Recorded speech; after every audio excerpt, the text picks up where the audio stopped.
Hi everyone, welcome back to another video of mine. This is for the collective, as you can see here. I am scrapbooking this picture for my niece. These are her three little kids, and I am using, if you're not aware, this collaboration is called The Collective because we are using part of a warehouse box that we all as a group bought from Pinkfresh Studio. I almost forgot the company. And here I was showing you some of the elements that I am using. I am using this paper, and I only ended up cutting part of that piece of the heart because it has white lines, and I use that almost as a stitching template to stitch over those lines that are printed on the paper. I do end up using the remnant that I had cut out, as you see here, and I use it as another layering piece because I really didn't have a lot of paper from this. There is two collections that I'm using mainly, and I'm trying to look for them and I can't find them. The Simple and Sweet collection, and the other one is the Let Your Heart Decide collection. So here you saw that I did use a die set, and that was from a Richard Garay that I picked up at Tuesday morning. And here you see that I am tracing all of these, not tracing, but I am lining all of these flower die cuts with this gray, a dark gray pen. I do use part of these puffy stickers, or some of these puffy stickers, to use for 3 words, which are happy, home, and heart. And as you can see here, I'm starting to put in elements aside from just the die cuts and the pattern papers from the Pinkfresh Studio box. I do bring in some elements from my sticker composition notebook, and that also has some of my fussy cut stuff and also some die cuts. So I have fussy cut, stickers, and die cuts all in my composition notebook that I did, sort of RTS composition, sticker composition notebooks. And if you want to check that out, you should definitely go ahead and check out Janet over at RTS YouTube channel, so that you can see her take on organizing some of her embellishments. So here you see me using my Tim Holtz travel stamp platform, and I am using this stamp set, and it is from Kelly Creates. And the point of this stamp set is that you actually use a lighter color ink so that you can practice your actual brush lettering or marker, the new modern calligraphy type lettering. And so this is supposed to be something that you trace so that you can practice it. But I used them as just regular stamps, and they worked just fine for me. I stamped out the words "You are my" 3 times so that they would complete the sentiment. You are my happy, you are my home, and finally you are my heart. And I use that house from the Dear Lizzie, I think it's a Fussy Cut Project Life card, and the heart I made on my own using, well, I didn't make it on my own. I stitched it from that Pinkfresh Studio pattern paper. I just gutted out the middle part, which is the pattern part that shows up like a heart the most. So essentially what I do from here on out for the rest of the video is sticker foam, or foam sticker up everything, pretty much. Here is one of those gold pieces that is a ephemera piece from one of the Dear Lizzie collections. I believe it's the Saturday collection, and it's stuff that I pulled out from my composition notebook.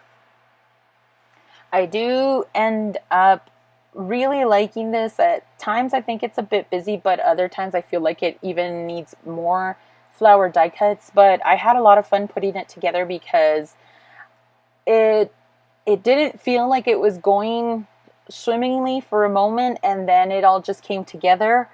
I did feel like it felt sparse at times, if you could believe that. The pattern paper is really busy, and so is the pattern paper that I make the die cuts out of. But even so, to the eye in person, I really like how it came out. It seems, I like busy. I like busy on layouts because it gives the person that is looking at the layouts, or myself included because I like making them, but when the person, my intention for when the person is looking at it is to look at the little details that also happen to be tucked and, you know, displayed out on the page for the person, aside from the story if it has any, or just the photograph in general. It just enhances the photograph for me, and it invokes a feeling. Even if my niece wasn't, I don't know why she took these pictures. They might just be everyday pictures that she decided to do. And of course, we all take pictures of our children because we love them and they're cute at certain ages. And so, in order for me to kind of keep the person that is watching or looking at this layout is engaged, it was just as much fun, and I was just as engaged making the page as I feel or I hope the person looking at the page will be when they look at the little details around the page. Because not everything is subtle, and since it isn't really simple, it isn't something that you just look at and then say, oh.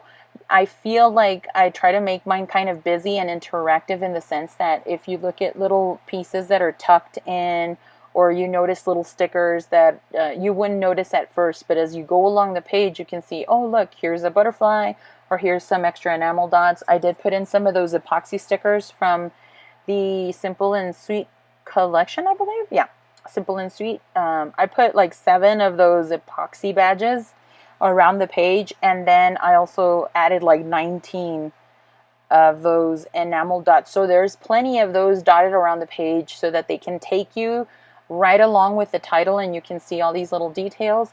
Or they're just, I also tried to use up a lot of them, especially since I didn't have a lot of this paper.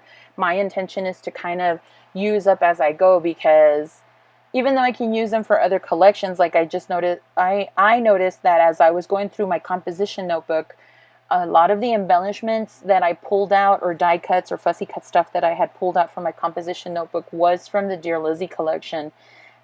It might be, I also have Amy Tangerine and Maggie Holmes in there, but most of the stuff that I did pull out was from Dear Lizzy. So I can already tell that if I do have stuff left over from my warehouse box from Pinkfresh Studio, particularly these collections, the Simple and Sweet and the, what did I say it was? I lost it again. Let your heart decide. That I can incorporate these two together, these two collections from Dear Lizzy and Pinkfresh Studio together to make another hybrid of a mini kit or a homemade kit, so to speak. So one of the other things that was really a favorite of mine on putting in throughout the layout as just enamel dots was putting those epoxy badges in the middle of the flower die cuts. I feel like it gave them flower centers, but at the same time, it just gave it another dimension, and you're kind of, those big spots really attract your eye. So here you see close-ups. I did end up using 2 of those Indigo Hills wood veneer paper clips. Oh my god, those are difficult to use because they will break on you, but I did try to glue them onto the paper so as to not to make sure that I don't lose them. Here are several close-ups with a lot of the dimensional foam. I did end up stitching right along the edge of the paper, and that gave it another final touch, I believe. And so I hope you enjoyed this layout. Don't forget to check out the other ladies participating in the collective I'm sorry, and I will post them down below. Thank you so much for watching, and we'll see you in the next month for the next collective video. Bye!